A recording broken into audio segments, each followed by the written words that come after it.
Hi students, कैसे हैं आप सभी लोग। आप सभी का स्वागत है आपके अपने यूट्यूब चैनल एक्सप्लोर फिजिक्स में। तो बच्चों, कल हमने पहली क्लास पढ़ी थी, तो उसमें मैंने थोड़ा सा इंट्रोडक्शन रखा था कि फिजिक्स किसे कहते हैं, फिजिकल क्वांटिटीज़ क्या हैं, फंडामेंटल फिजिकल क्वांटिटीज़ क्या हैं एंड डिराइव्ड क्या है। यूनिट के बारे में पढ़ा था, फंडामेंटल यूनिट्स है, डिराइव्ड यूनिट। आज हम उससे आगे पढ़ेंगे, लेकिन मैं आप लोगों से एक बात कहना चाहता हूँ। यदि आप में से किसी को जो है, क्योंकि मुझे लगता है स्कूल्स में बहुत आगे निकल गया है कोर्स जो है, स्कूल में किसी का सेकंड चैप्टर चल रहा होगा, किसी का थर्ड, किसी का फोर्थ, ऐसा हो रहा है। तो आप मुझे जो है कमेंट बॉक्स में बताइए कि सर हमारा ये वाला चैप्टर चल रहा है, तो मैं आपको वही चैप्टर्स के जो है आपके नोट्स बनवा दूंगा यहाँ पे, और यहाँ पे वो चैप्टर आपका कंप्लीट हो जाएगा। तो फिलहाल आज जो हमारा लेक्चर है वो आपका उसी फंडामेंटल यूनिट्स में आगे चल रहेगा। तो फंडामेंटल यूनिट्स में हम निकालेंगे फंडामेंटल यूनिट्स, लेकिन उससे पहले एक और यूनिट मैंने आपसे बोली थी, सप्लीमेंट्री यूनिट, उसके बारे में हम यहाँ पे लिख रहे बता रहे हैं आपको। तो आज मैंने बोर्ड जो है पहले से इसलिए भर दिया है क्योंकि जो है इसमें बहुत ज़्यादा समय जो है आपका लगता है लिखने में, तो इसलिए मैंने पहले से लिख लिया है और आप लोगों को बस मुझे यहाँ पे डिक्टेट करना है अभी और बताना है इसके बारे में, और फिर मैं आपको यूनिट्स निकालना और डायमेंशंस निकालना सिखाऊंगा। तो देखिए क्या है। तो हमने पहला पढ़ा था फंडामेंटल यूनिट्स एंड सेकंड पढ़ा था आपका डिराइव्ड यूनिट, और हमने कुछ यूनिट्स भी निकाली थी। आज हम पढ़ रहे हैं supplementary units. What are supplementary units? ऐसी यूनिट्स जिनको फंडामेंटल यूनिट्स के टर्म्स में नहीं निकाला जा सकता है, क्योंकि अगर इनको आप निकालना चाहेंगे तो बहुत प्रॉब्लम हो जाएगी, दिक्कत हो जाएगी। क्यों हो जाएगी? क्योंकि वो जो है कैंसिल आउट हो जाते हैं इसमें। तो इस वजह से जो है हमें कुछ अलग से एक नया यूनिट सिस्टम को लेना पड़ा, और जिसको हमने क्या कहा, सप्लीमेंट्री यूनिट सिस्टम कहा। That is those units which can not be explained in term of fundamental units are called supplementary units. उनको सब फंडामेंटल यूनिट्स के टर्म्स में हम नहीं लिख सकते हैं। तो इसी के बारे में हम बात कर रहे हैं। तो सप्लीमेंट्री यूनिट्स में पहली यूनिट जो आती है आपकी प्लेन एंगल आती है, और दूसरा जो है आपकी आती है सॉलिड एंगल। तो प्लेन एंगल को से आप जो है बहुत अच्छे ढंग से वाकिफ होंगे। तो आपने प्लेन एंगल पढ़ा होगा, तो टेंथ में आपने पढ़ा होगा angle is equal to arc upon radius. Arc, जैसे ये आर्क है और ये रेडियस है, तो एंगल जो है आर्क अपॉन रेडियस के बराबर होता है। तो ये एंगल जो है आपका रेडियन में मेजर होता है। एंगल की मेजरमेंट को हम जो है रेडियन में मेजर करते हैं। रेडियन में मेजर करने का जो मुख्य कारण है, इसका मेन जो इंपॉर्टेंस ये है, क्योंकि लेंथ के साथ जब हम ट्रीटमेंट कर रहे होते हैं, अगर हम एंगल किसी और जो है यूनिट्स में निकालने की कोशिश करेंगे तो हमारी लेंथ जो है प्रॉपर नहीं निकलेगी, तो उसमें कुछ जो है एरर आ जाता है। इस वजह से हमें जो है एंगल को मेजर करना पड़ता है रेडियन में। इसलिए रेडियन इसकी यूनिट है प्लेन एंगल की। प्लेन एंगल यानी कि 2D एंगल, यानी कि किसी प्लेन में बना हुआ एंगल। तो उस एंगल का जो यूनिट होता है उसको रेडियन कहते हैं। इसको RAD से इसकी यूनिट होती है, इसको इससे सिंबल से दिखाया जाता है, RAD से इसको शो किया जाता है। इसी प्रकार से सॉलिड एंगल। तो what is a solid angle? Solid angle क्या होता है? यदि जो है क्या होगा आपका, आप एक 3 डायमेंशनल स्ट्रक्चर ले लीजिए, जैसे मान लीजिए एक स्फेयर है और उसका एक सेक्शन काट लीजिए कोनिकली। तो उसके सेंटर तक आपने कोनिकली स्ट्रक्चर काटा, जैसे ये काट के रख लिया आपने। तो उस पूरे कोनिकल सेक्शन का जो ऐसे करके कोनिकल सेक्शन बनेगा, जैसे आपने देखा होगा कोन लिया होगा आपने, जैसे आइसक्रीम्स के कोन्स लिए होंगे आपने। तो वो जो कोन जो है जो बॉटम में जो एंगल बनाता है, that particular angle is called solid angle. ये 3 डायमेंशनल एंगल है। तो इसको अगर आपको निकालना है, तो जैसा इसमें आर्क होता है तो इसमें एरिया होता है, एरिया अपॉन जो ये रेडियस है उसका स्क्वायर। ठीक है। तो area upon radius square will give the sense of solid angle. तो सॉलिड एंगल को ओमेगा से डिनोट किया जाता है। ओमेगा इज इक्वल टू जो है आपका कितना हो जाएगा, solid angle which is equal to DA, that is the area of this section, upon R square. अब इसको मेजर किस में किया जाता है? स्टेरेडियन में। मैंने अभी आपसे कहा था कि सप्लीमेंट्री यूनिट्स वो यूनिट होती है जिनको जो है फंडामेंटल यूनिट्स के टर्म में नहीं लिखा जा सकता। कैसे नहीं लिखा जा सकता? जैसे देखिए, अगर इसका फंडामेंटल यूनिट के टर्म्स में अगर इसके इसके यूनिट को आप निकालना चाहेंगे, इस पर्टिकुलर चीज के यूनिट को निकालना चाहेंगे, तो कैसे निकलेगा? देखो, एंगल, एंगल ये हो गया आपका थीटा। आर्क क्या है? Arc is your length, length is measured in metre, तो मीटर हो जाएगा। Radius is also a length, it is measured in metre, metre metre cancel हो जाएगा, तो it has no unit. That's why हम इसको ऐसा कहते हैं कि इसको इसके लिए एक अलग से हमें सिस्टम बनाना पड़ेगा, और हमने उस अलग से सिस्टम को जो बनाया, उस सिस्टम को हम क्या कहते हैं? उस पर्टिकुलर सिस्टम को ही हम क्या कहते हैं आपका जो है सप्लीमेंट्री यूनिट सिस्टम कहते हैं। अब देखिए, जब हमने सिस्टम ऑफ यूनिट को पढ़ा, ये जो सिस्टम ऑफ यूनिट हम पढ़ रहे हैं यहाँ पे, मतलब यह है सेकंड पढ़ा, सप्लीमेंट्री यूनिट पढ़ा, फंडामेंटल यूनिट पढ़ा, एंड देन जो है आपका डिराइव्ड यूनिट पढ़ा। तो डिराइव्ड यूनिट के बाद जो हमने सप्लीमेंट्री यूनिट पढ़ा है, तो इनको मेजर करने के तरीके हैं। तो फंडामेंटल यूनिट्स को मेजर करने के, या डिराइव्ड यूनिट को मेजर करने के, या सप्लीमेंट्री यूनिट को मेजर करने के लिए हमारे पास भी कुछ सिस्टम है। जैसे बेसिकली ये फंडामेंटल के लिए है, क्योंकि फंडामेंटल से ही सारी डिराइव्ड यूनिट्स निकलती है। तो फंडामेंटल यूनिट्स को मेजर करने के लिए कुछ सिस्टम रखे गए। पहला सिस्टम है आपका एमकेएस सिस्टम, दूसरा सीजीएस सिस्टम, और तीसरा है एफपीएस सिस्टम। एमकेएस सिस्टम का मतलब क्या होता है? एम फॉर मीटर, के फॉर, देखो मैं यहाँ पे लिख रखा है किलोग्राम, एस फॉर सेकेंड। ये सिस्टम जो है एसआई सिस्टम के अंतर्गत आता है, यानी कि सिस्टम इंटरनेशनल के अंतर्गत आता है। ये बहुत ज्यादा चलने वाला सिस्टम है और इसी में ज्यादातर आप सारी मेजरमेंट्स करते हैं। तो इसमें जो लेंथ होती है वो मीटर में मेजर की जाती है, मास जो है किलोग्राम यानी किलोग्राम में मेजर किया जाता है। तो किलोग्राम ये हो गया आपका किलोग्राम, ठीक है। और टाइम जो है सेकेंड्स में मेजर किया जाता है। इसमें लेंथ को मीटर में, मास को किलोग्राम में, और टाइम को सेकंड में मेजर किया जाता है। अब दूसरा जो सिस्टम है आपका सिस्टम ऑफ यूनिट का, यानी कि यूनिट को मेजर करने का जो दूसरा तरीका हमारे पास जो मौजूद है, जो अक्सर हमारे बुक्स में अक्सर पूछा जाता है, तो वो हमारा क्या है? CGS system. सीजीएस सिस्टम को गॉसियन सिस्टम ऑफ यूनिट भी कहते हैं। ये गॉसियन सिस्टम के नाम से भी जानी जाती है। तो इस गॉसियन सिस्टम के अनुसार जो है, गॉस एक साइंटिस्ट का नाम है, फिजिसिस्ट का नाम है, तो उसके नाम से जो है इस सिस्टम का नाम पड़ा हुआ है। तो ये सीजीएस सिस्टम है, जो है लेंथ जो है सेंटीमीटर में मेजर की जाती है, मास ग्राम में मेजर किया जाता है, टाइम सेकंड में मेजर किया जाता है। तो सी फॉर, इसलिए सीजीएस का सी जो है आपको क्या बताता है? सेंटीमीटर को बताता है, जी ग्राम को बताता है, सेकंड एस जो है सेकंड को बताता है। तो ये आपका सीजीएस सिस्टम है। तो in CGS system of unit, length is measured in centimeter, mass is measured in kilogram, and time is measured in second. और this system is also called Gaussian system of unit, ठीक है। और last one is your FPS system of unit. यहाँ पे F का मतलब foot हो गया, पी का मतलब पाउंड हो गया, और एस का मतलब सेकेंड हो गया। Here length is measured in second, length is measured in foot, and mass is measured in pounds, and S is measured in, यानी कि time is measured in second. तो in FPS system of unit the length is measured in foot, and mass is measured in pounds, and time is measured in second. This system of unit is also called British engineering system of unit. British यानी कि Britain में ये unit बहुत ज़्यादा होती है, engineering में वहाँ जो है इस यूनिट का ज़्यादा यूज़ किया जाता है, तो वहीं ये यूनिट जो है आपकी निकाली गई है। तो इसलिए इस यूनिट को हम जो है British engineering system of unit भी कहते हैं। तो ये हमारे पास कुछ यूनिट्स के बारे में जानकारी थी। अब देखिए, जब आप यूनिट्स को मेजर करेंगे, कुछ बड़ी क्वांटिटीज आएंगी, कुछ छोटी, बहुत छोटी क्वांटिटीज आएंगी, तो उनके आगे प्रीफिक्सेस लग जाते हैं, जैसे मिली, माइक्रो, ऐसे लगते हैं। तो उन प्रीफिक्सों के लिए क्या मल्टीपल्स यूज होते हैं, ये हम देख रहे हैं। तो इसलिए हम यूनिट प्रीफिक्सेस पढ़ रहे हैं। यूनिट प्रीफिक्सेस में हम जो है, जैसे मल्टीपल हैं, और ये उनके प्रीफिक्स जो हम बोलते हैं, और जो उनके लिए सिंबल यूज होते हैं। जैसे 10 टू द पावर 1, यानी कि 10 के लिए आप डेका वर्ड का यूज करते हैं, प्रीफिक्स लगाते हैं, और उसके लिए डी सिंबल जो है आपका क्या होता है? यूज होता है। डी सिंबल क्या होता है आपका? यूज होता है, ठीक है। डी सिंबल यूज होता है। इसी प्रकार से 10 टू द पावर 2 के लिए हेक्टो, उसको एच सिंबल से यूज किया जाता है। और 10 टू द पावर 3 अगर कहीं पे दिख रहा है, तो ये तो आप बहुत ज्यादा यूज करते हैं। जैसे आपने देखा भी होगा, किलो के लिए यूज होता है 10 टू द पावर 3, और इसको के से डिनोट किया जाता है। 10 टू द पावर 6 के लिए मेगा यूज किया जाता है। देखा होगा आपने पावर प्रोजेक्ट में, जैसे इतने मेगावाट का प्रोजेक्ट है, megawatt means 10 to the power 6, ठीक है। जैसे 30 इंटू 10 टू द पावर 6 लिख दिया मैंने, ठीक है। तो इसको ऐसे भी लिख सकते हैं, 30 मेगावाट, ठीक है। जैसे ये वॉट है आपका, 30 into 10 to the power 6 watt मेरे 30 मेगावाट के रूप में यहाँ पे आपके सामने लिख दिया। तो ये आप समझ सकते हैं, ठीक है। तो अब हम आगे बात कर रहे हैं, ठीक है। 10 टू पावर 9 को गीगा बोला जाता है। देखा होगा आप लोगों ने, जैसे आप प्रोसेसर्स लेते हैं अपने, तो उसमें देखा होगा गीगा बाइट में, यानी कि उसका इतनी स्पीड है, 10 टू पावर 9 के ऑर्डर की है। 10 टू पावर 9 जो भी आप गीगा के लेते हो, तो गीगा का मतलब 10 टू पावर 9, इसको कैपिटल जी से इसका सिंबल है।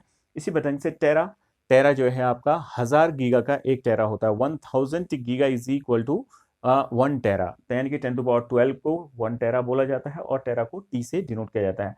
10 टू पावर 15 को पेटा बोला जाता है, और उसको कैपिटल पी से इसका सिंबल है। और इसके बाद 10⁻18 को एक्सा बोला जाता है, इसको कैपिटल ई से डिनोट किया जाता है। इसी प्रकार से यदि हम जो है छोटी क्वांटिटीज को मेजर करना है, जैसे मिली, माइक्रो, ठीक है, नैनो और जो है आपका पिको, इसको मेजर करना है तो उसके लिए जो हम यूज करते हैं, जैसे 10⁻1 के लिए हम जो प्रीफिक्स यूज करते हैं वो है डेसी, और डेसी के लिए स्मॉल डी को यूज किया जाता है। यहाँ सभी सिंबल स्मॉल में होंगे क्योंकि ये बड़ा है, देखो 10⁻1 2 3 4, ये 3 6 9 ये है, तो यहाँ पे सारे सिंबल्स जो है कैपिटल में यूज किए जाते हैं, यहाँ पे सभी सिंबल्स जो है स्मॉल में यूज किए जाते हैं।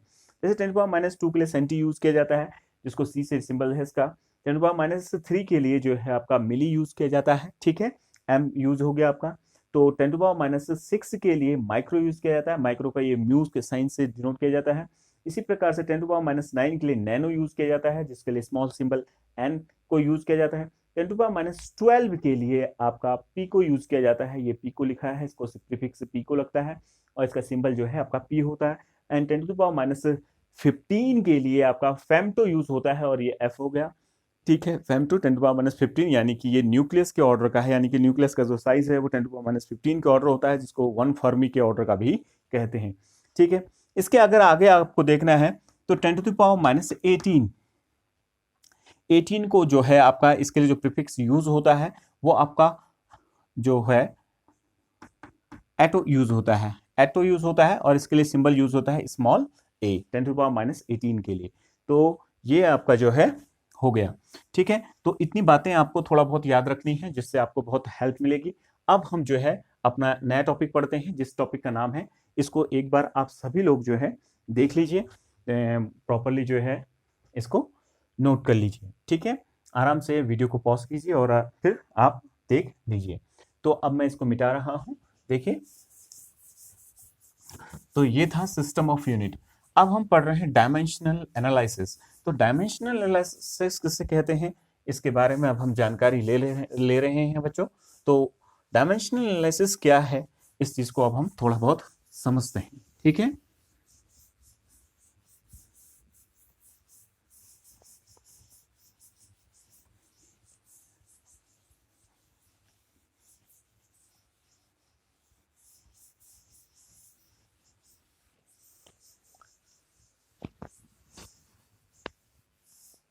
तो what is dimensional analysis? Dimensional analysis क्या है?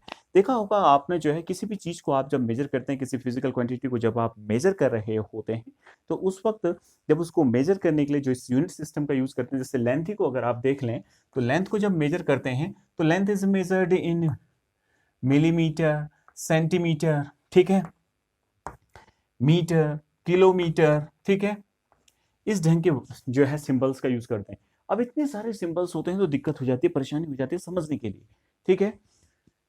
और हमने ये देखा कि जो डिराइव्ड यूनिट होती है वो फंडामेंटल यूनिट्स के द्वारा जो है, फंडामेंटल डिराइव्ड फिजिकल क्वांटिटीज होती हैं, जो वो फंडामेंटल फिजिकल क्वांटिटीज के द्वारा जो है क्या की जाती हैं, एक्सप्लेन की जाती हैं, बताई जाती हैं, एक्सप्रेस की जाती हैं, दिखाई जाती हैं, दर्शाई जाती हैं, ठीक है। तो अब अगर हम इतने सारे सिंबल्स का अगर यूज कर दें तो हमें तो बहुत परेशानी हो जाएगी, ठीक है। इसलिए एक एनालिसिस करने के लिए, जैसे मैंने किसी पर्टिकुलर फिजिकल क्वांटिटी को देख रहा हूं जो कि आपका जो है डिराइव्ड फिजिकल क्वांटिटी है, तो मैं ये देखना चाहता हूं कि उस पर्टिकुलर फिजिकल क्वांटिटी में कितने जो है, मतलब वो फंडामेंटल क्वांटिटी के ऊपर कितना डिपेंड है, वो अगर मैं देखना चाहूँ तो उसी चीज का एनालिसिस क्या कहलाता है, डायमेंशनल एनालिसिस कहलाता है। डायमेंशनल एनालिसिस जो हमें एक आइडिया देता है कि कोई जो डिराइव्ड फिजिकल क्वांटिटी है वो जो है फंडामेंटल फिजिकल क्वांटिटी के ऊपर किस हद तक जो है आपका निर्भर है, यानी कि डिपेंड करती है। अब वो डिपेंड कैसे करती है, तो इसी के लिए मैंने यहाँ पे definition, that is dimensional analysis gives the idea up to which extent the particular physical quantity, that is the derived physical quantity, depend on the fundamental physical quantity। तो यही मैंने यहाँ पे लिखा हुआ है। तो अगर आप यहाँ पे लिखिए, देखेंगे, dimension of a physical quantity indicate करता है, बताता है आपको, that up to which extent, वो extent किस में, in powers, derived up to which extent derived physical quantity depend on fundamental physical quantities। वो किस एक्सटेंट तक, किस हद तक जो है आपका जो है फंडामेंटल फिजिकल क्वांटिटी के ऊपर डिपेंड है कोई derived physical quantity. Dimension analysis इसके बारे में हमें जानकारी देता है। तो ये बहुत ही इंपॉर्टेंट बात है, इसको आपने पावर्स के रूप में भी जो है इस फॉर्मूले को पढ़ा होगा, लेकिन अभी जब हम यहाँ पे पढ़ रहे हैं तो इसको जो है मैंने थोड़ा सा अलग डिफरेंट टाइप से इसकी डेफिनेशन को लिखा है ताकि आप इसको ज़्यादा बेहतर समझें, लेकिन डेफिनेशन का जो एसेंस है वो एक ही है। आप प्लीज़ जो है इसको देखें और समझने का प्रयास करें। तो अभी हम डायमेंशनल एनालिसिस को जरा देख रहे हैं। देखिए हमारे पास 7 फंडामेंटल फिजिकल क्वांटिटीज थी, तो ये 7 फिजिकल फंडामेंटल फिजिकल क्वांटिटीज हैं, ये उनकी यूनिट्स हैं and these are the dimensional symbol. ये हमेशा एक जैसे ही रहेंगे, लेकिन यूनिट सिस्टम जो है बदल जाएगा, क्योंकि अभी हमने 3 यूनिट सिस्टम पढ़ा था आपका, जो कि आपका CGS था, MKS था और FPS था। तो ये तो बदल सकता है, लेकिन डायमेंशनल एनालिसिस के जो सिंबल्स हैं वो हमेशा जो है एक जैसे रहेंगे। और जैसे ही मुझे किसी के चीज़ के किसी पर्टिकुलर जो है डिराइव्ड फिजिकल क्वांटिटी का आप डायमेंशन ला के दिखाते हैं या बताते हैं, तो मैं एकदम से पहचान जाता हूँ कि ये पर्टिकुलर फिजिकल क्वांटिटी जो है इस हद तक जो है किसके ऊपर डिपेंड है, आपका फंडामेंटल फिजिकल क्वांटिटी के ऊपर डिपेंड है। अभी हम एक एक करके करेंगे। तो हम ऐसा करेंगे, क्योंकि मैंने यूनिट जो है नहीं निकाला था वहां पे, तो मैं यहाँ पे यूनिट निकालना भी सिखाऊंगा, in the same time dimension से निकालना सिखाऊंगा। तो देखिए जरा, लेंथ है, लेंथ को मीटर में मेजर किया जाता है, उसकी यूनिट मीटर है और उसका डायमेंशन सिंबल कितना है, कैपिटल L। टाइम जो है सेकंड में मेजर किया जाता है, उसका डायमेंशनल सिंबल क्या है, कैपिटल T। मास का जो है किस में मेजर किया जाता है, किलोग्राम में, और उसका डायमेंशनल सिंबल जो है कैपिटल M है। इलेक्ट्रिक करंट जो है एम्पियर में मेजर किया जाता है, उसका डायमेंशनल सिंबल जो है कैपिटल A है। और टेम्परेचर जो है केल्विन में मेजर किया जाता है, इसको कैपिटल K से भी दिखाते हैं, या कोई बुक इसको थीटा से भी जो है डिनोट करती है।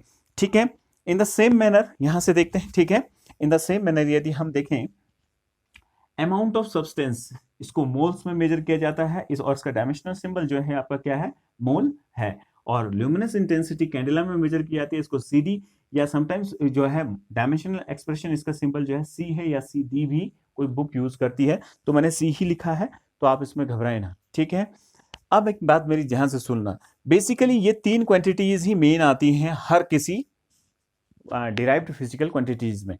अब हम एक एक करके देखते हैं, तो यहाँ पे निकालने की कोशिश करते हैं। तो पहला जो है हमारा एरिया हो गया। ठीक है, मैं यहाँ पे आपको यूनिट्स भी निकालना सिखाऊंगा और इन द सेम टाइम जो है डायमेंशंस भी निकालना सिखाऊंगा। तो हम यहाँ पे एरिया को पढ़ रहे हैं। एरिया इज इक्वल टू कितना होता है, लेंथ इनटू ब्रेथ। तो इसकी यूनिट क्या हो जाएगी, यूनिट इज योर लेंथ की यूनिट क्या होती है, metre. Breath is also a length, it is measured in metre, so its unit is your metre square. ठीक है, अब इसका dimension, D for dimension, dimension क्या हो जाएगा आपका, मैं यहाँ पे एक जगह पे लिख लेता हूँ, फिर बाद में मैं डायमेंशन का ही D से ही डायमेंशन कितना हो जाएगा इसका, देखिए M, लेंथ, मीटर, मीटर की जगह पे क्या लिख सकते हो, डायमेंशन सिंबल क्या लिख सकते हो, कैपिटल L। तो ये कैपिटल L लिख दिया, और कैसा लगा हुआ है, एक M की जगह जो है कैपिटल L लिखा, लेकिन उसका स्क्वायर लगा हुआ है, तो ये स्क्वायर हो गया। ठीक है, अब इसमें क्या मास है, इस पर्टिकुलर एरिया वाली क्वांटिटी जो फिजिकल क्वांटिटी आपने कंसीडर की, मास इसमें है नहीं है, तो क्या लिख दिया, m टू द पावर 0। इसमें क्या टाइम है, इस एरिया वाली फिजिकल क्वांटिटी जो हमने डिराइव्ड फिजिकल क्वांटिटी लेके क्या टाइम है, नहीं है, तो कितना हो गया, 0।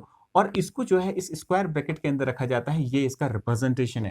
तो इस चीज को देख के एकदम से पता चल रहा है, देखिए कि ये पर्टिकुलर फिजिकल क्वांटिटी जिसका नाम जो है एरिया है, ये एक डिराइव्ड फिजिकल क्वांटिटी है, ये लेंथ के ऊपर 2 टाइम्स डिपेंड है। इसलिए ये डेफिनेशन में वर्ड लिखा हुआ है in powers, powers up to which is extent in powers is it depend on fundamental physical quantity.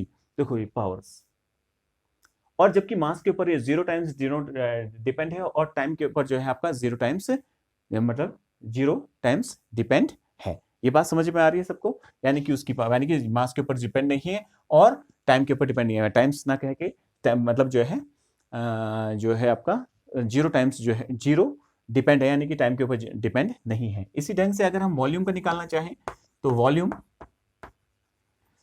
Is equal to कितना होता है, length into breadth into height.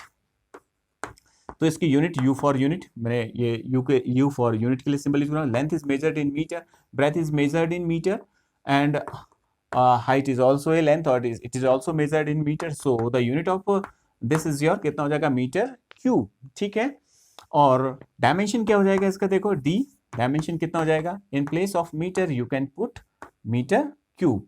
और लेकिन क्या ये क्वांटिटी मास के ऊपर डिपेंड है, नहीं डिपेंड है, तो m टू द पावर 0। क्या ये क्वांटिटी टाइम के ऊपर डिपेंड है, नहीं है, t टू द पावर 0।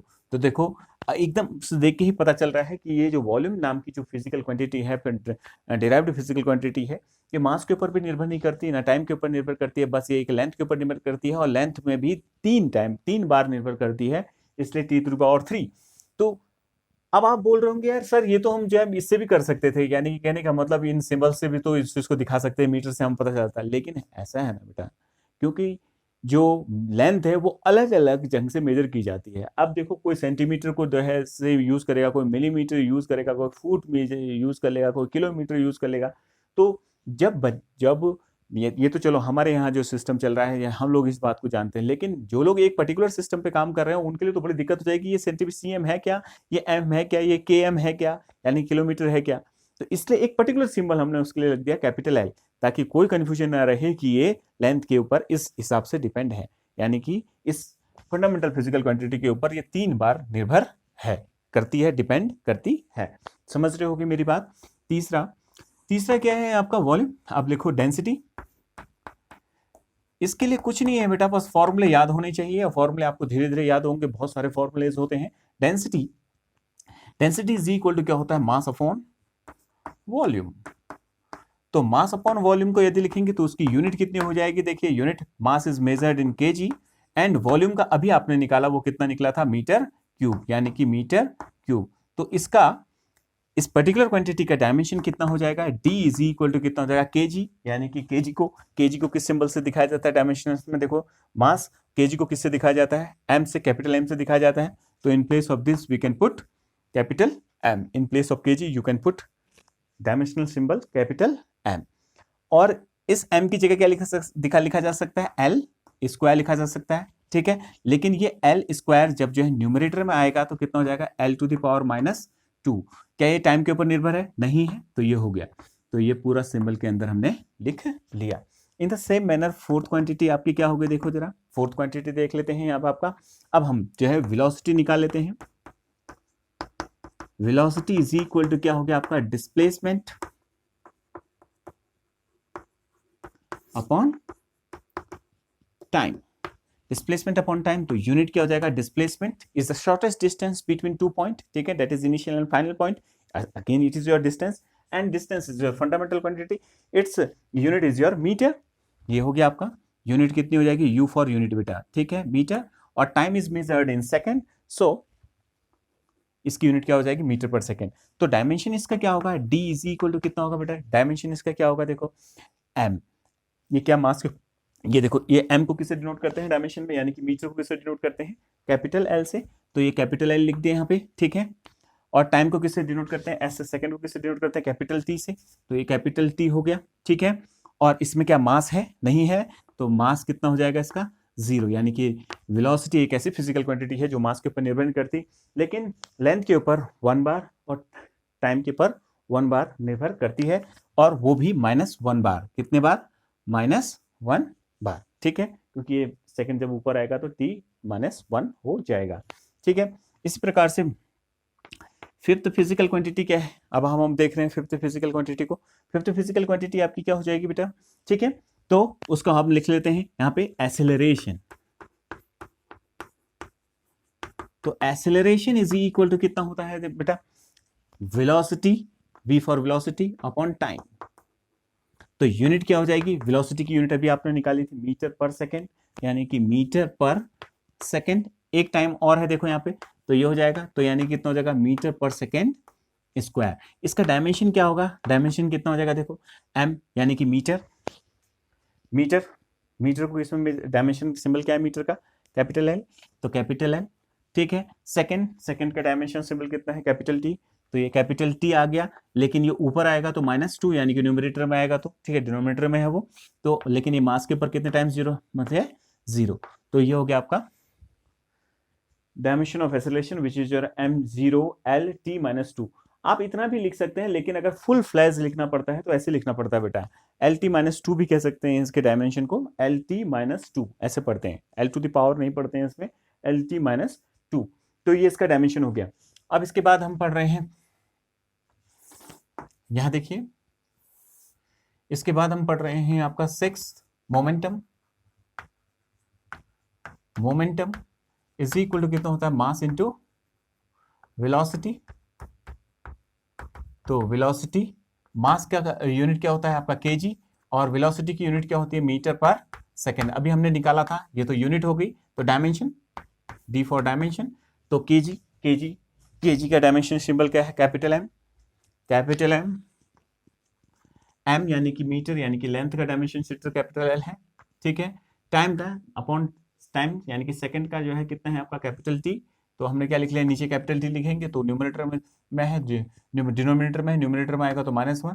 तो ये देखते ही एकदम से देखते पता चल रहा है कि ये जो मोमेंटम है, मोमेंटम जो है मास के ऊपर एक बार निर्भर है, डिपेंड करता है, और लेंथ के ऊपर एक बार, और टाइम के ऊपर -1 बार जो है डिपेंड करता है, ठीक है। इसी प्रकार से सेवंथ फिजिकल क्वांटिटी अगर हम लिखना चाहें फोर्स, तो फोर्स इज इक्वल टू कितना होता है, मास इनटू एक्सेलरेशन। तो मास की यूनिट कितनी होती है आपकी केजी, एक्सेलरेशन की यूनिट अभी आपने निकाली थी, देखो मीटर पर सेकंड स्क्वायर निकाली थी, देखो मीटर पर सेकंड स्क्वायर, मीटर पर सेकंड स्क्वायर। तो ये आ गया आपका फोर्स की यूनिट आ गई, यानी कि केजी मीटर पर सेकंड स्क्वायर। इसको अगर हम प्रॉपर्ली लिखना चाहें तो केजी मीटर पर सेकंड स्क्वायर हो गई आपकी। तो इसका डायमेंशन कितना हो जाएगा, केजी को किससे डिनोट करते हैं, देखो केजी को यहाँ पे ध्यान से देखिए, इस साइड ये देखिए कैपिटल एम, और मीटर को कैपिटल एल से डिनोट करते हैं, ये देखिए। और टाइम को किससे डिनोट करते हैं, सेकंड को एस को किससे डिपेंड करते हैं, कैपिटल टी से। तो कैपिटल टी मैंने नीचे लिख दिया, तो ये ऊपर आएगा तो कितना होगा, t-2। तो ये इस प्रकार से हो जाएगा, ठीक है। ये हमारा आ गया। इसी प्रकार से जो है आपका क्या निकालेंगे अब हम, ये फोर्स हो गया। अब प्रेशर 7-8, प्रेशर और स्ट्रेस के लिए भी यही फॉर्मूला होता है बेटा, बस इसमें थोड़ा सा अंतर होता है, वो जब हमारा आएगा ये फिजिकल क्वांटिटी तब हम बात करेंगे। तो ये force upon area, F upon A, force upon area, that is F for force, A for area. तो यूनिट क्या हो जाएगी इसकी, तो यूनिट क्या हो जाएगी, फोर्स की यूनिट अभी आपने निकाली थी, वो कितने जो केजी मीटर पर सेकंड स्क्वायर, केजी मीटर पर सेकंड स्क्वायर। और एरिया की यूनिट क्या होती है बेटा, एरिया की यूनिट भी अभी आपने निकाली थी, देखिए देखो मीटर स्क्वायर। तो ये हो जाएगी आपकी मीटर स्क्वायर, ए इस मीटर से वाला मीटर कैंसिल हो जाएगा, तो केजी मीटर पर सेकेंड स्क्वायर, ये इसकी यूनिट हो गई। तो डायमेंशन इसका क्या होगा, देखो जरा, केजी की जगह क्या लिख सकते हैं, कैपिटल एम, मीटर की जगह क्या लिख सकते हैं, एल, लेकिन वो न्यूमरेटर में आएगा तो -1, सेकंड की जगह जो है टाइम टी लिख सकते हैं, तो ये ऊपर आएगा तो -2। तो ये आपका हो गया, ठीक है। तो हमारे पास ये डायमेंशन आ गए। अब हम जो है किसकी निकाल रहे हैं, एनर्जी की निकाल रहे हैं, वर्क की निकालते हैं, ठीक है। 9 जो है आपका क्या हो गया, वर्क। तो वर्क इज इक्वल टू क्या होता है, फोर्स इंटू डिस्प्लेसमेंट,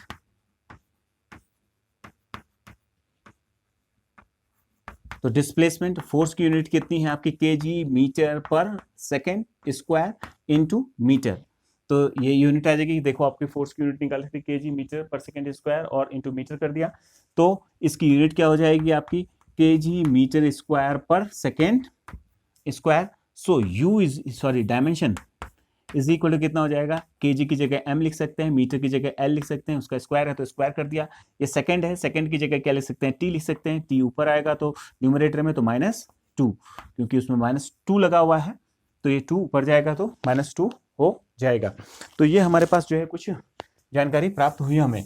अब हम निकालते हैं एनर्जी, यानी कि energies, different type of energies निकालते हैं। देखिए जरा, देखिए एसेलरेशन ड्यू टू ग्रेविटी और acceleration both are same thing. Acceleration देखो डायमेंशन जो सेम क्वांटिटीज की सेम होंगी, क्यों, क्योंकि वो जो है सेम चीजें होंगी उसके अंदर, उस डिराइव्ड यूनिट के अंदर जो है same derived physical quantity same quantities होंगी, तो इसलिए सेम चीजें आपको शो वो करेगा। तो अब हम निकाल रहे हैं वर्क, ये हो गया आपका। आगे हम बात कर रहे हैं kinetic energy. Kinetic energy, kinetic energy जो है ये 10th हो गया आपका। Kinetic energy is equal to mass into velocity square, ठीक है।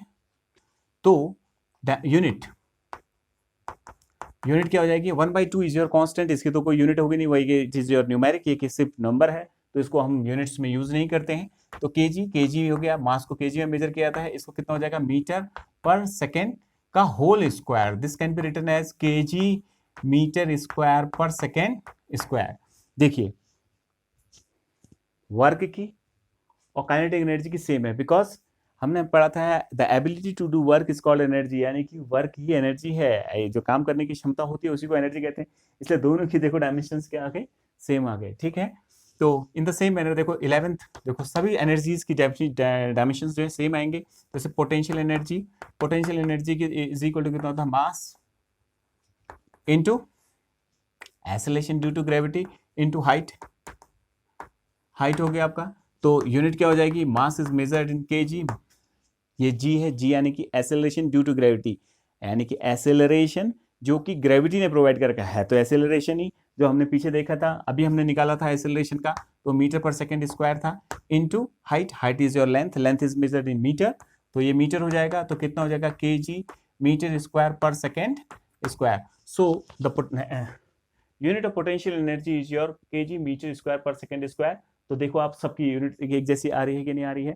इसी ढंग से तो देखो प्रेशर एनर्जी निकालते हैं, प्रेशर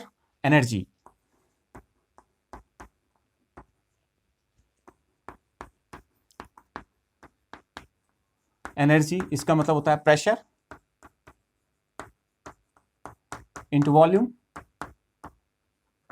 तो यूनिट कितनी हो जाएगी इसकी, यूनिट प्रेशर को अभी हमने निकाला था, अभी हमने कहीं प्रेशर निकाल रखा है, देखो इस जगह केजी मीटर पर सेकेंड स्क्वायर, देखो यूनिट कितनी होगी, केजी पर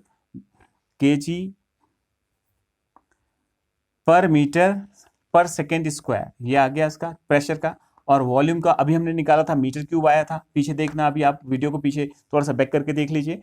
तो ये कितना हो जाएगा आपका, तो कितना हो जाएगा, देखो केजी मीटर स्क्वायर पर सेकेंड स्क्वायर, देखो ये 1 मीटर से ये मीटर करके तो क्यूब था, 1 स्क्वायर आ जाएगा, तो मीटर स्क्वायर आ गया केजी, और ये सेकेंड स्क्वायर। तो देखिए सबकी यूनिट्स क्या आ रही हैं, सेम आ रही है कि नहीं आ रही है। तो ये आपका 12 हो गया, ठीक है। इसी ढंग से जो है moment of inertia 13, moment of inertia, या एक और चीज निकाल लेते हैं पहले बेटा, एक जैसी चीजों को निकालते हैं। तो अब आ गया आपका टॉर्क, ये एक एनर्जी नहीं है बेटा, ये एक रोटेशनल फोर्स है, that is moment of force है। ये फोर्स है that is responsible to rotate an object about an axis. ये एक ऐसा फोर्स होता है जो किसी ऑब्जेक्ट को किसी एक्सिस के अबाउट रोटेट करने के लिए रेस्पॉन्सिबल होता है। It is not energy, but यही एक ऐसी चीज है जिसकी जो है यूनिट जो है, डायमेंशन जो है और यूनिट जो है आपको किससे मैच करेंगी, ये एनर्जी से मैच करेंगे। इसका डायमेंशन मैंने लिखा नहीं, मैं यहाँ पे लिख दे रहा हूँ, केजी की कितना हो जाएगा m, इसका कितना हो जाएगा L स्क्वायर T माइनस 2। देखो डायमेंशन सबके सेम आ रहे होंगे। टॉर्क इज इक्वल टू होता है आपका 13, देखिए torque is equal to force into distance,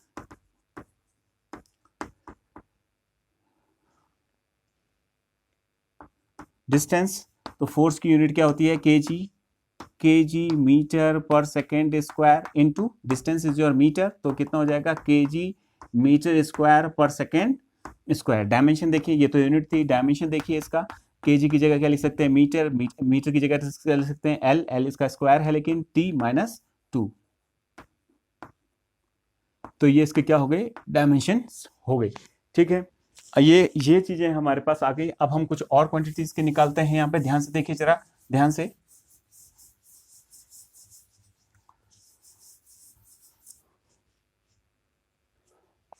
moment of inertia moment of inertia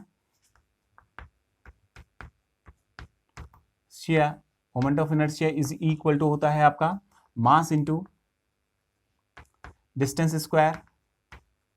ये परपेंडिकुलर डिस्टेंस होता है बेटा, अभी आपको आगे बाद में पता चल जाएगा। इसको आई से दिखाया जाता है, तो इसकी यूनिट कितनी हो जाएगी, मास की यूनिट कितनी होती है, केजी, ठीक है।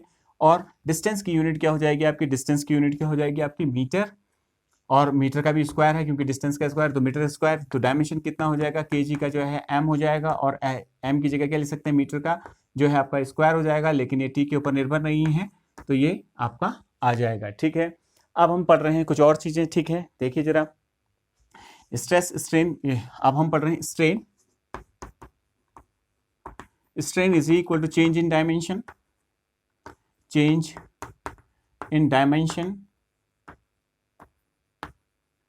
अपॉन ओरिजिनल डायमेंशन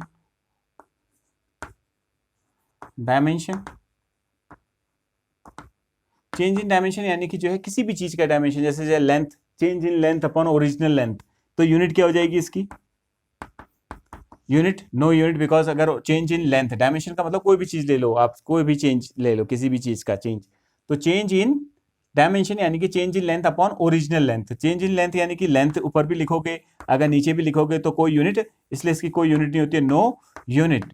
तो इसका मतलब जो है आपका इसका डायमेंशन भी क्या होगा, नो डायमेंशन।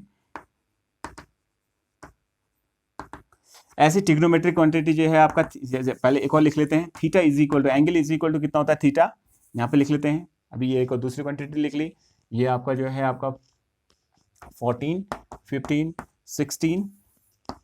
16 क्वांटिटी के है आपकी angle. Angle is equal to क्या हो गया आपका, आर्क अपॉन रेडियस।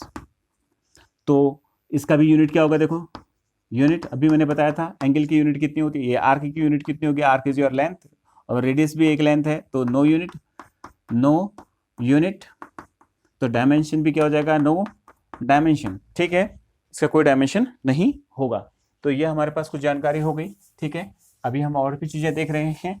मैं 16 क्वांटिटीज़ की बता चुका हूँ। बहुत सारी क्वांटिटीज़ होती हैं बेटा, जिनके डायमेंशन हमें फाइंड आउट करने होते हैं। ठीक है, जिनके बारे में हमें जाना होता है, निकालना आना चाहिए। ठीक है, अब देखिए हम जो है इलास्टिसिटी निकाल रहे हैं।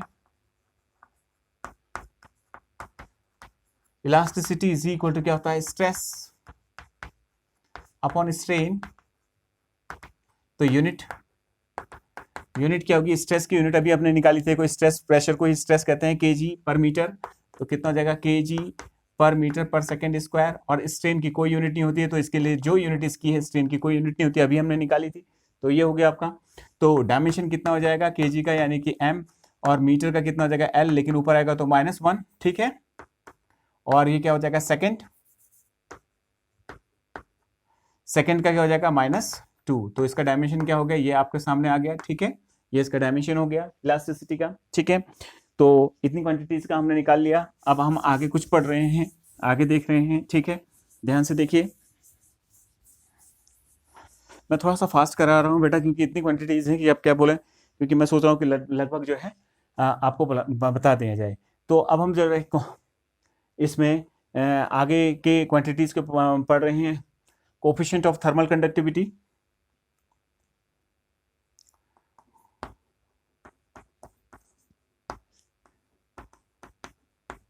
ऑफ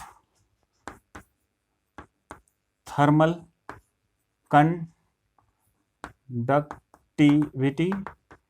इसको के से डिनोट किया जाता है बेटा। जो इसका फॉर्मूला होता है, हमें फॉर्मूला देखना होता है बेटा। तो जो change heat is also energy, energy की यूनिट होगी उसमें। तो जो एनर्जी होती है, E इज इक्वल टू कितना होता है, के टाइम्स, यानी कि कोफिशिएंट ऑफ के क्या है यहाँ पे, कोफिशिएंट ऑफ थर्मल कंडक्टिविटी है, के times.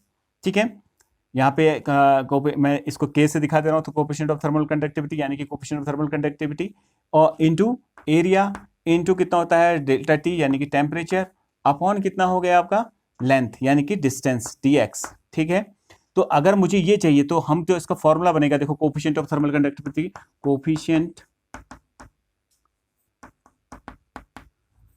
Of thermal conductivity Vt is equal to कितना हो जाएगा, देखो इसको इधर मल्टीप्लाई कर दो, यानी कि एनर्जी इंटू लेंथ यानी कि delta x upon, into time भी होता है बेटा इसमें, टाइम। ठीक है, इंटू टाइम भी होता है, तो इंटू डेल्टा एक्स, ये फिर नीचे ये एरिया आ गया, और into delta T that is change in temperature, into कितना हो गया टाइम। तो ये कोफिशिएंट ऑफ थर्मल कंडक्टिविटी, तो इसकी यूनिट क्या होगी, देखो यूनिट निकाल रहे हैं। तो एनर्जी की यूनिट क्या होती है, अभी हमने निकाली थी, बहुत सारी एनर्जीज की यूनिट्स निकाली थी, वो देखो वहां पे दिख रही है आपकी। तो कितनी हो जाएगी, KG metre square upon second square. ये क्या है, एरिया है, तो area is your metre square. ये क्या है, temperature is measured in kelvin, इसका सिंबल जो है के से दिखाया जाता है, देखो ये के हो गया। और कितना हो जाएगा, time is measured in second. तो अगर मीटर से मीटर कैंसिल हो जाए तो हमारे पास जो फॉर्मूला आएगा, जो बनेगा, इसका जो है यूनिट बनेगी केजी पर केल्विन पर सेकेंड क्यूब। देखो सेकेंड से मल्टीप्लाई करो, इतना हो जाएगा। तो इसका डायमेंशन क्या आएगा, डी इज इक्वल टू कितना हो जाएगा, देखो कैपिटल एम, और ये लेंथ के ऊपर निर्भर नहीं कर रही है, डिपेंड नहीं कर रही है, 0 हो गया। टाइम के ऊपर 3 बार निर्भर कर रही है, तो -3 टाइम्स हो गया। ठीक है, और ये केल्विन यानी कि K-1, ये इसका डायमेंशन हो गया। ठीक है, इसी प्रकार से जो है यदि हमें डायमेंशन जो है आपका कैपिटल G का निकालना हो, यानी कि यूनिवर्सल ग्रेविटेशनल कांस्टेंट का निकालना हो, तो उसका फॉर्मूला क्या होता है, F is equal to force, gravitational force is equal to G m1 पहला मास, दूसरा मास अपॉन r स्क्वायर। तो हमें G निकालना है, तो G इज इक्वल टू कितना जाएगा, force distance square upon m1 m2। ये आपको पता होगा, मैंने जानबूझ के वहां पे लिख रखा है, मैं डायरेक्ट लिख सकता था लेकिन मैं आपको बता रहा हूँ। तो यूनिट कितनी हो जाएगी इसकी, यूनिट फोर्स की यूनिट कितनी होती है, kg मीटर पर सेकेंड स्क्वायर। मीटर ये कितना है, लेंथ यानी कि distance between the two masses, तो ये r डिस्टेंस को दिखा रहा है, तो इसको कितना हो जाएगा, मीटर स्क्वायर लिख सकता हूँ। और ये मास है पहला मास, तो उसको kg लिख दिया, दूसरे मास को भी kg लिख लिया। इसको सॉल्व करेंगे तो कितना हो जाएगा, kg metre into metre square यानी कि मीटर क्यूब, ये आ गया। और ये हो गया आपका kg से 1 kg कट गया, ठीक है, तो नीचे 1 kg आ गया, ठीक है, और ये सेकेंड स्क्वायर, तो इसका ये आपकी यूनिट हो जाएगी। ठीक है, अब इसका डायमेंशन को अगर आपको देखना है तो देखिए जरा, डायमेंशन थोड़ा सा लेक्चर बड़ा हो जाएगा बेटा, तो कोई दिक्कत नहीं है। डायमेंशन कितना हो जाएगा, देखो इन place of kg you can put capital M, that is ये देखो डायमेंशनल सिंबल कैपिटल M, ठीक है। और मीटर, मीटर की जगह L क्यूब, यह आ गया। सेकंड की जगह क्या हो जाएगा, T-2, ऊपर जाएगा तो -2 हो जाएगा वो, ठीक है। तो ये आ गया बस किसका डायमेंशन। अब जो है कोफिशिएंट ऑफ विस्कोसिटी,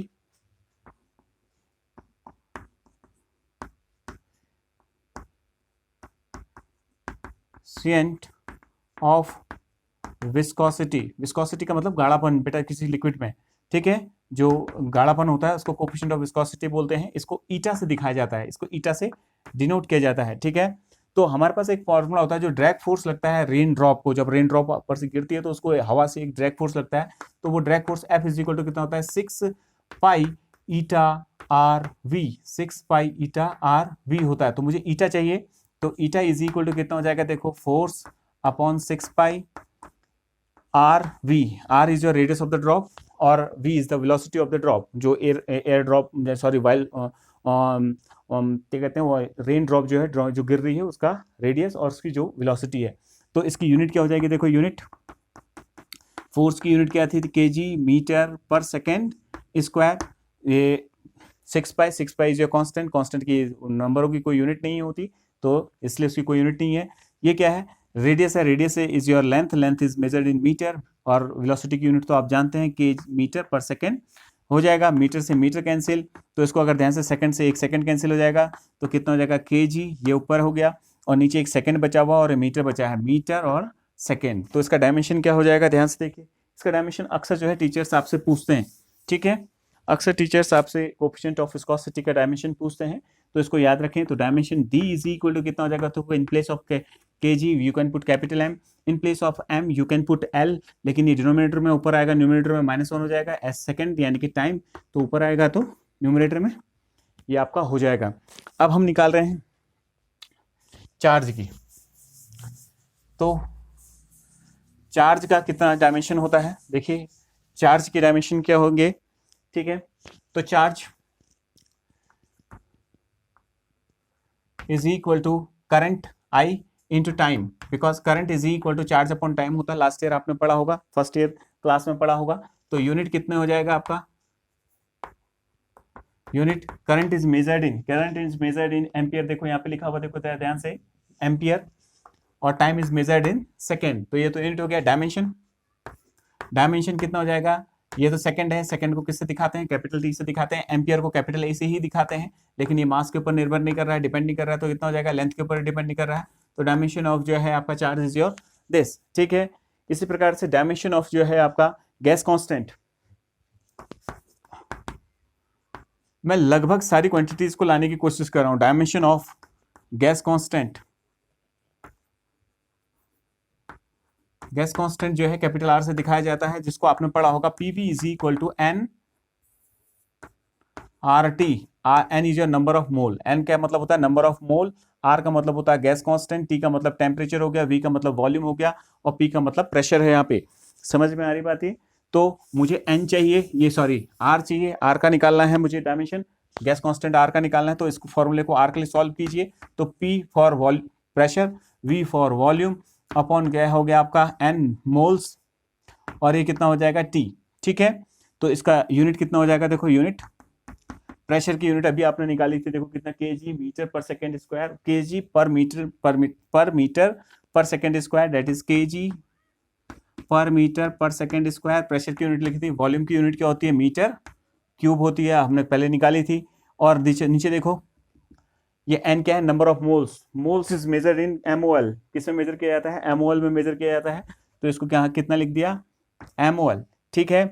और temperature is measure in kelvin. देखो ये टेम्परेचर किस में मेजर किया जाता है, केल्विन में। तो इसको क्या लिख दिया आपका, कैपिटल के। इस मीटर से ये वाला मीटर कैंसिल होगा, तो जो यूनिट बनेगी इसकी केजी तो है ही इसके पास, ठीक है। एक मीटर कट गया, इसमें से मीटर क्यूब था तो मीटर स्क्वायर हो गया, अपॉन देखो नीचे क्या बचा हुआ है, मोल, ठीक, बचा हुआ है एक, और एक केल्विन बचा हुआ है, और नीचे एक सेकंड स्क्वायर बचा हुआ है। तो ये इसकी क्या हो जाएगी, यूनिट हो जाएगी, ठीक है। और इसका डायमेंशन अगर लिखना है तो dimension is equal to KG की जगह क्या लिख सकते हैं, कैपिटल एम, ठीक है। मीटर की जगह क्या लिख सकते हैं, एल, और उसका भी स्क्वायर है तो स्क्वायर लिख दिया।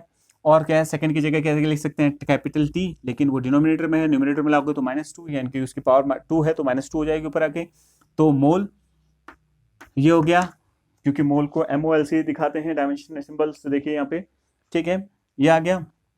और बाद में क्या आ गया, टेम्परेचर, वो भी डिनोमिनेटर में तो ऊपर आएगा तो न्यूमिनेटर, ये इसकी क्या हो जाएगी, यूनिट हो जाएगी, ठीक है, ये सॉरी डायमेंशन हो जाएगा। अब हम और चीज करते हैं, थोड़ा सा एक चीज और कर लेते हैं, ट्रिग्नोमेट्रिक रेशियोज। ट्रिग्नोमेट्रिक रेशियोज की जो है डायमेंशंस क्या होंगे, ट्रिग्नोमेट्रिक रेशियोज, जैसे कोई भी ट्रिग्नोमेट्रिक रेशियो लिखते हैं, जैसे साइन थीटा लिखा तो क्या लिखा आपने, परपेंडिकुलर अपॉन क्या, hypotenuse h। Perpendicular is your length, hypotenuse is also a length, length is measured, unit कितनी होगी उसकी, यूनिट कितनी होगी, metre. Perpendicular is your length, the length of unit is your unit of length is your meter, and hypotenuse is also a length, it is also measured in meter, so its unit is meter। तो इसके पास कोई unit नहीं होगी, देखो no unit, तो no dimension. समझ में आ रही बात है। तो इसी प्रकार से किसी भी ट्रिग्नोमेट्रिक रेशियो को निकाल, साइन, टेन, कॉस, बाकी इसके रिवर्स जो भी हैं आपके, तो आप किसी का भी निकालिए, वो सब जो है क्या होते हैं, ट्रिग्नोमेट्रिक रेशियोज क्या होते हैं, लेंथ के रेशियोज होते हैं, तो उनके भी कोई यूनिट, मतलब यूनिट और डायमेंशंस नहीं होंगे। तो ये आज हमने कुछ डायमेंशनल एनालिसिस के बारे में पढ़ा। मैं आपसे फिर कह रहा हूँ कि आपका जो चैप्टर चल रहा है, आप मुझे प्लीज़ जो है कमेंट बॉक्स में कमेंट करके बताइए, मैं आपको उस चैप्टर्स के बारे में बहुत डिटेल जानकारी दूंगा। आप एक बार ऐसा करके देखिए, आपको ना मिले तो फिर कहना, ठीक है। चलिए, और आप लोग पढ़ते रहिए, आज के लिए इतना ही, ओके बाय, टेक केयर।